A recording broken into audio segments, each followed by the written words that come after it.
Saya waktu itu secara teknikal saya tidak bisa, jadi saya paksa, gue public pisan, gue aja. Kadang memang ada beberapa medik lah yang bisa dipakai kan. Kalau suntik lah segala macam. Cuman itu gua rasain sendiri itu tidak disarankan menurut gua ya. Karena alhamdulillah satu hari itu lancar semua. Alhamdulillah. Dan 3 jam.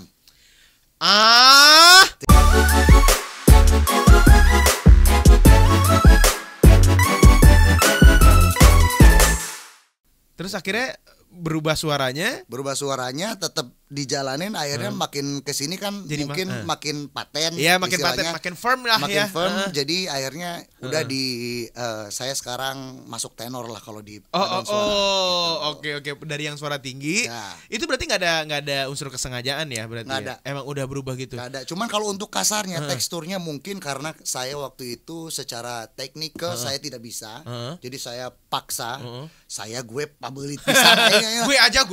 Kayak orang ini ya, orang-orang sekarang gitu kan. Jadi memang gue waktu itu paksa tanpa mungkin dengan teknik yang benar. Jadi mungkin ada suatu waktu yang kayak overuse. Overuse terus tapi ketika karena kebiasaan seperti itu sekarang gue rutin cek. Alhamdulillah gak ada masalah. Nah itu mau nanya, ini cek, oke, berarti udah terjawab ya? Udah. Oke. Jadi sebulan sekali rutin cek. Karena kalau serak ya pasti serak. Semua orang juga kadang ada seraknya. Kadang kalau kita nyanyi, karena kita kan otot di pita suara tuh adu terus kan kayak getar gitu. Jadi kayak ada merahnya itu biasa. Biasa radang ya, radang gitu kan. Jadi tapi untuk kayak robek segala macam alhamdulillah enggak, jangan sampai jangan sampai. Ini kalau penyanyi kayak Cakrakan ya, menurut gua kayaknya treatment untuk tenggorokannya lebih dari orang biasa kali ya. Apa treatment yang tidur? Oh iya, benar. Jadi ini benar-benar. Ini kan sebenarnya penyanyi sama penyiar itu kan sama-sama pakai suara. Betul. Senjata kita. Jadi waktu itu pernah dikasih tahu dengar dari Kakak Sleng. Obatnya cuma satu, tidur sebenarnya. Istirahat. Iya. Karena tapi kalau jadwal lagi tiap hari gitu. Kalau untuk emergency, kadang memang ada beberapa medik lah yang bisa dipakai kan. Kalau suntik lah segala macam. Cuman itu gua rasain sendiri itu tidak disarankan menurut gua ya. Karena secara nggak langsung kalau kita terbiasa dengan kalau serak dikit suntik, jadinya body kita jadi kayak imun. Jadi minta nambah lagi dosisnya, dosis kayak gitulah. Dosing. Cuman kalau gua lebih baik kalau ada waktu agak sedikit senang dimanapun tidur. Dimanapun tidur. Di mobil tidur. Lagi nunggu standby tidur ya. Iya benar. Katanya salah satu waktu itu pernah ngobrol juga bareng sama satu penyanyi. Kalau suntik tuh suara muncul tapi cuma 2 jam 3 jam gitu katanya ya. Dan itu habis itu seraknya akan makin lama. Oke, recovery-nya makin lama. Nanti kita akan ngobrol lebih lanjut lagi. Kira-kira rekomendasi suntiknya di mana? Buat iklan. Boleh. Cakrakan. Yang masih hari ini wet look ya. Jibruk look. Artinya adalah apa? Bahasa kuyup. Ini bahasa kuyup. Jadi pernah juga waktu itu kalau nggak salah bintang tamu kita juga akhirnya lanjut naik ojek juga kehujanan tapi gak sekuyup ini benar-benar luar biasa, respect. Tapi habis ini mungkin kering-keringkan badan ya. Dikerok lantai. Atau mau jahe kita bikinin jahe panas ya.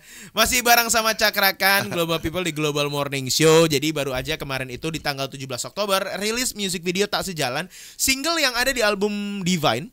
Rilis tahun 2024. Kalau singlenya sendiri rilisnya Tak Sejalan ini? Tak Sejalan sebetulnya bareng sama music video? album Divine. Cuman kalau ini tuh cuman kalau rilis video klip sih sebetulnya ya. Rilis video klip itu tanggal berapa? Orang sih kayak 17 kemarin 17 Oktober itu kan. Berarti memang kenapa selama itu akhirnya Poho itu lupa artinya poho ya. Jadi 17 kemarin itu video klipnya. Video klipnya kenapa baru dirilis di 2025? Karena waktu kemarin kan memang kita fokuskan ke kan biasanya kalau album tuh kita lempar kita lihat mana nih secara data yang mana yang banyak dengerin dan kebetulan dari lagu yang pertama waktu itu Broken Symphony salah satunya yang banyak didengarkan adalah Tak Sejalan. Jadi makanya gua bilang sama tim ya udah Tak Sejalan kita bikin video klip. Karena waktu itu juga untuk konser gua kemarin yang di Singapura sama di Malaysia tuh inputnya bagus. Jadi Hmm. dari semuanya yang dengerin tuh memang secara data ini bagus lah gitu. Situasi jalan. Jadi makanya ya udahlah bikinin aja menuju ke rencana kan gua ada album lagi. Jadi sekarang sebelum ditutup ini Oke, gitu. nice, bener. Baru mau nanya, apakah ada album baru lagi yang akan hadir? Udah. Tahun ini? Tahun depan. Oh, tahun depan awal ya. Itu udah puyeng langsung. Aduh. Berarti gak lama lagi awal tahun kesini lagi. Oh iya. Tapi kalau bisa jangan hujan-hujanan lagi. Kasian ya. Kemarin ke Singapura dan Malaysia. Ya. Konser berapa hari Singapura?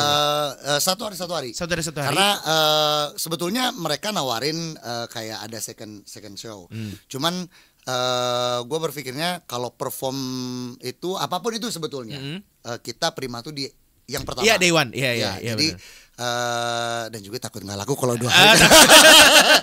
Itu sebetulnya Oke. kasihan juga Iya. meskipun mereka over itu. Cuman alhamdulillah 1 hari itu lancar semua. Alhamdulillah. Dan 3 jam. 3 jam. Konser biasa 1 jam 45 menit, 50 menit, 2 jam, maksimal 3 jam. 3 jam. Berapa lagu? 26, 27. Setlist sama Singapura dan Malaysia? Ada yang beda karena bintang tamu beda kan. Oh, oke. Untuk yang di Singapura? Di Singapura itu ada Ade Govinda, ada Ernie Zakri. Oh iya, Ade kemarin Ya. cerita. Terus kalau di Malaysia ada Mbak Titi DJ, Mas Faisal Lubis, terus Ade Govinda. Memang Ade Govinda memang ini sebagai orang tua asuh saya. Abang dah. Sama Masya Milan. Terus siapa dia lagi? Beberapa ada. Pokoknya Mbak Titi DJ, Mas Ade Govinda, Mas Faisal Lubis, ini bukan Ade Zakri, Marsha Milan dan Trio XL. Oke, Singapura dulu atau Malaysia dulu itu? Singapura dulu. Ini untuk tampil show konser di luar negeri selain Indonesia ini bukan pertama kalinya kan? Bukan pertama kali. Udah kesekian kali. Tapi mungkin untuk kita throwback ke zaman seorang Cakrakan yang masih kecil di Pangandaran, kebayang gak sih? Gak sama sekali.